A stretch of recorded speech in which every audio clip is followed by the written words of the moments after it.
Secret tunnels through the synagogue? A riot broke out in a historic Brooklyn synagogue on Monday when a group of Orthodox men tried to stop police and construction crews from filling in a secret tunnel they allegedly illegally dug to reach a closed-down women's bath, per the New York Post. Members of the Chabad Lubavitch movement have allegedly been digging a tunnel under the Crown Heights synagogue for almost a year, designed to reach an abandoned mikvah, or ritual bath, for women and expand the synagogue. That's according to reporting from Forward. Now, dozens appeared to protest the arrival of a cement truck, which a Chabad spokesperson, Rabbi Moti Seligson, said was there to repair the wall after a, quote, unauthorized passageway had been built connecting the sanctuary to nearby buildings, allegedly including a local children's museum. According to the New York Post, neighbors complained about suspicious noises leading to the tunnel's discovery. Synagogue leadership ordered the tunnel to be destroyed, but when construction workers showed up, members of the movement made their way into the tunnel to prevent the construction, and a riot began. Here's some of those worshipers interacting with the police.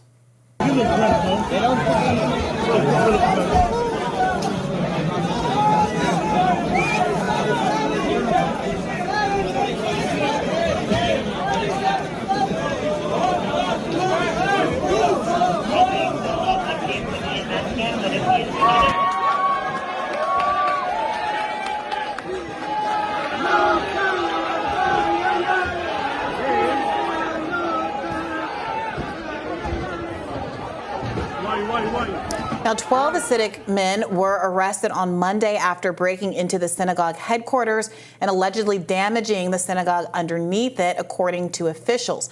9 people are now facing charges. I think it was the headline from the New York Post that maybe first attracted the story a lot of attention. The headline read, "Extremist Jewish teens secretly hired migrants to dig secret Brooklyn synagogue tunnel Shawshank style." It's a lot going on there. Look, so this story has obviously attracted a lot of interest, largely because the visuals are just so extraordinary. I mean, any New Yorker is going to balk at the idea of a fully grown human being emerging from a sewer grate, kind of Ninja Turtle style. And I think that imagery, as well as the confrontation with the police and the longer clip that we played, really sparked the imagination and just raised more questions than were answered. Why this tunnel? This tunnel was 60 feet long and 8 feet wide with a ceiling height of 5 feet. Apparently, they've been working on it for at least a year.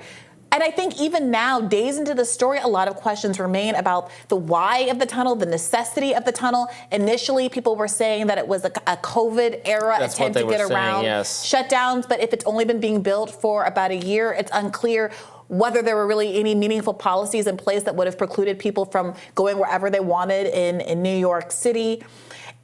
And why the protest, why the escalation? I mean, I understand, okay, you shot your shot, you tried to build an illegal tunnel, the city found out about it, came to shut it down, came to fill it in.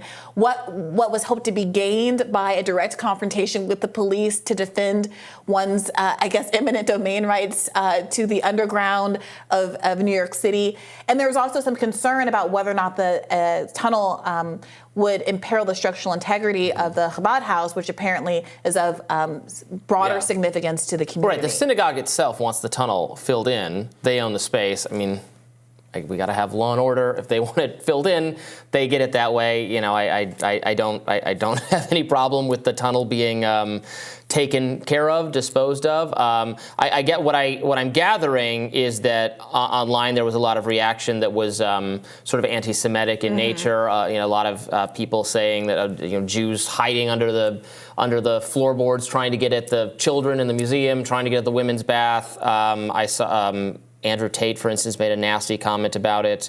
That sort of thing, saying that, here are you said there were, I think calling out Ben Shapiro saying, you said that Hamas is in tunnels. It's actually the Jews in the tunnels, that kind of thing. So that's all very unfortunate. But for the underlying, for the issue itself, I mean, they get to not have, the synagogue doesn't want a tunnel there. You can't build an unauthorized tunnel on their property. Yeah, I mean, look, there have been long-standing tensions between the Orthodox community in Brooklyn and other residents of Brooklyn for years. Well, and the government authorities over the schools, right? That was happening in New York City, them saying the Hasidic educational environments were not up to the city standards. And there was, I remember reading and hearing from religious people thinking this was a religious freedom violation, that sort of thing. You're right. So there was a big issue around bike lanes, that the Hasidic community didn't want the bike lanes going through their neighborhoods. There was an issue years ago, I believe in the 80s, maybe the 90s, where because there are specialized ambulances that service the community because of various rules about how people can interact on a gendered basis and stuff, that there was a non-Hasidic person that was injured. I believe they were black, and the paramedics that were dispatched that were the Hasidic paramedics would not attend to that person, and they ended up dying, and that provoked a riot. There have been allegations of all kinds of intergroup misconduct, sexual misconduct, and the kinds of things that often happen whenever there is not a lot of outsider oversight and kind of seclusion of many, many groups. But as a consequence, I think there are a lot of stereotypes and negativity around how Hasidics are perceived in Brooklyn. And I do think the imagery of this event led a lot of people who might have anti-Semitic views about them lean into their ideological priors.